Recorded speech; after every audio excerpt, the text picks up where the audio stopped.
මෙම උත්සව සභාවේ පිළිගැනීමේ කතාව ඉදිරිපත් කිරීම සඳහා අප ගෞරවයෙන් ආරාධනා කර සිටිනවා ජාතික විද්‍යා හා තාක්ෂණ කමිෂන් සභාවේ සභාපති මහාචාර්ය වරංජ Karunaratne මහතාණෙනි ඔබතුමන්ට. Ladies and gentlemen, to formally deliver the welcome address, now I would like to invite Professor Veranja Karunarathne, Chairman of NASTEC. A very good afternoon to all of you. Minister of Education, Dr. Suchil Premajantha, just turned the corner to Water's Edge. Hope to receive you soon, and we are supposed to have three other state ministers: Mr. Suren Raghavan, State Minister for Higher Education; Mr. Arvind Kumar, State Minister for Education; and Mr. Kanaka Herath, State Minister for Technology, who will soon arrive. And we welcome the Ambassador to Sri Lanka from USA, Ms. Julie Chung. Thank you for coming and making this the start of this program on time, which is very important to us. And also Additional Secretary to the Ministry of Science and Technology, Development and Innovation, Ms. Samanthi Veerasinghe; Additional Secretary, Skills Sector Development, Ms. Himali Athauda; Chairpersons and Director Generals, particularly of the Ministry of Science and Technology, other statutory bodies in science, invited dignitaries, sponsors, fellow scientists and friends. In this day of the second day of the biannual conference, 9th biannual conference 2023, once again, like yesterday, I welcome you to our house. That is the National Science and Technology Commission, which we fondly call NASTEC. My dear colleagues who deliberated and brainstormed probably until the small hours of last night in the technical sessions, you came here freely, and I wish that you go safely. I know you're leaving something of the happiness you brought with you with us. Thank you very much. As you know, in spite of the economic challenges Sri Lanka is facing, the vision of the President, Mr. Ranil Wickremesinghe, is on record that Sri Lanka is committed to a blue-green economy, which is very important to us who are scientists, which is in keeping with the Sustainable Development Goals. In line with this, under the subject Minister of Science and Technology, Dr. Suchil Premajantha, we at NASTEC have assembled scientists, technologists, policymakers, industrialists, administrators, and other stakeholders in S&T in this 9th Sri Lanka Biannual Conference in Science and Technology, under the overarching theme of Science and Technology for Sustainable Development in the era of climate change. Yesterday and today, they deliberated and shared their viewpoints and brainstormed under 4 sub-themes, and it's worth mentioning them again. The first one is related to agriculture, food safety, and also climate change.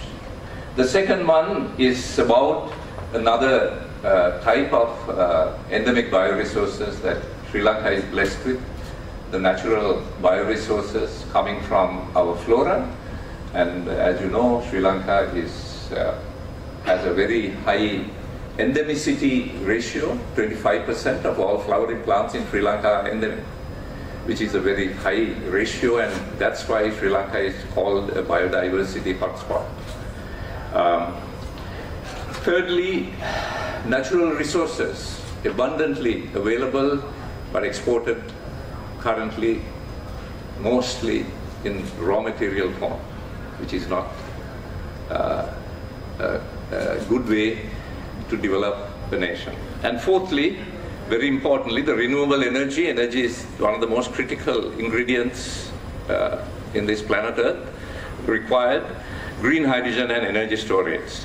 The outcome of BICOST 9, the scientific research roadmap for the next 2 years, so to speak, because this conference is held once in 2 years, will see the light of day at the end of today's proceedings. It's still being printed as we speak. May I remind you that science policy is critically important in shaping a nation's research, development, and investments that the research sector makes.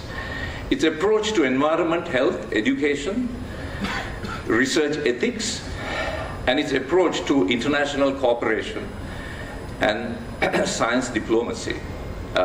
In case some of us tend to forget, science is in the forefront of many of the diplomatic processes taking place in the world, although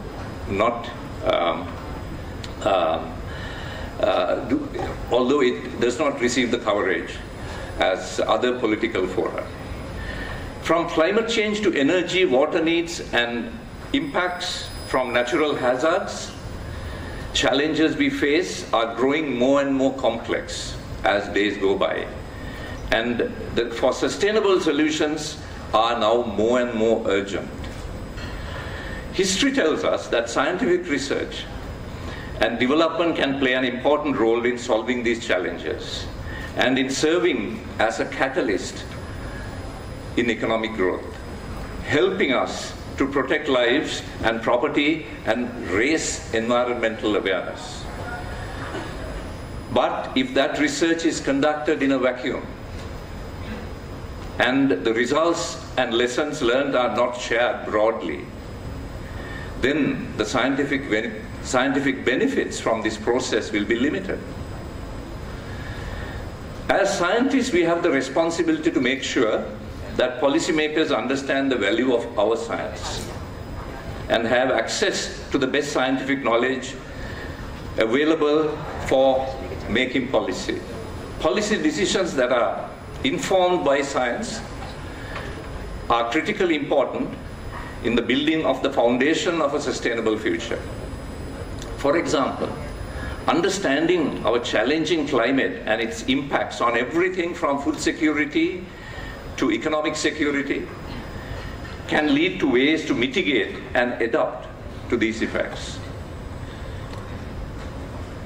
Understanding the causes and behavior of natural disasters can help us to better manage the risk, protecting countless families and businesses. Understanding our long-term energy needs and the availability and the viability of various supplies can help us to safely and sustainably manage these critically important resources. Recognizing the importance of these relationships, the overarching goal of BICOST 9 conference is to find ways to improve the critically important connection at the intersection between science and policy. We have done this by bringing together a diverse array of people from state sector research institutions, academia, industry, state agency representatives and industry leaders to make connections and share information and experiences and engage in a solution-focused dialogue. It is true that today's science gathers knowledge faster than the society gathers wisdom. But we must try to make sense of all this. A proper policy framework is our best tool to do that. Intelligent use of science and technology are the tools with which a nation can change its direction. In a nutshell, that is the enabling raison d'etre of NASTEC, the most important reason for existence of NASTEC. Intelligent use of science is very important because, if I may quote what a wise man once said, which makes our existence perhaps not so serious as we think it is. The fact that we live in, he said, at the bottom of a deep gravity well, on the surface of a gas-covered planet, going around a nuclear fireball, which we call the sun, 90 million years away, and have the audacity to think that this is all normal. And it's obviously some indication how skewed our thinking sometimes can become. However, this important thing to remember is that this gravity well is populated by wonderful biodiversity. And yes, humans among them. Clearly, therefore, science without humanity is meaningless. John Keats, the poet, philosopher, once said, "Heard melodies are sweet, but those unheard are sweeter."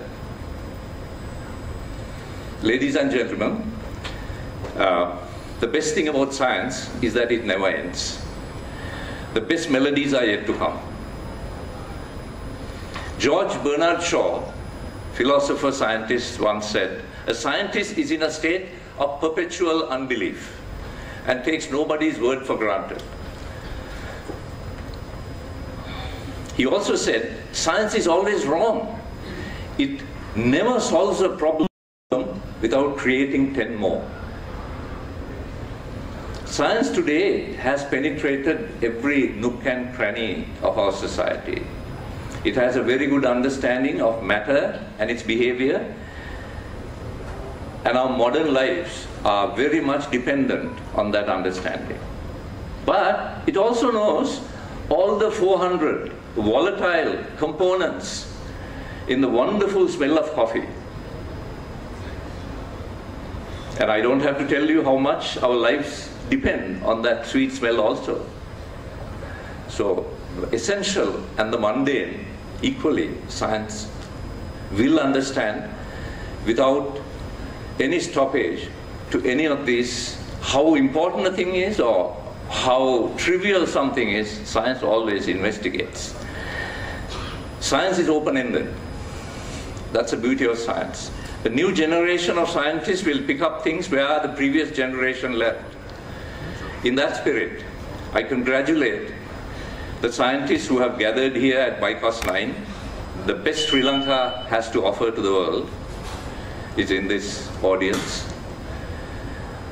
who have deliberated and brainstormed tirelessly how Sri Lanka should do scientific research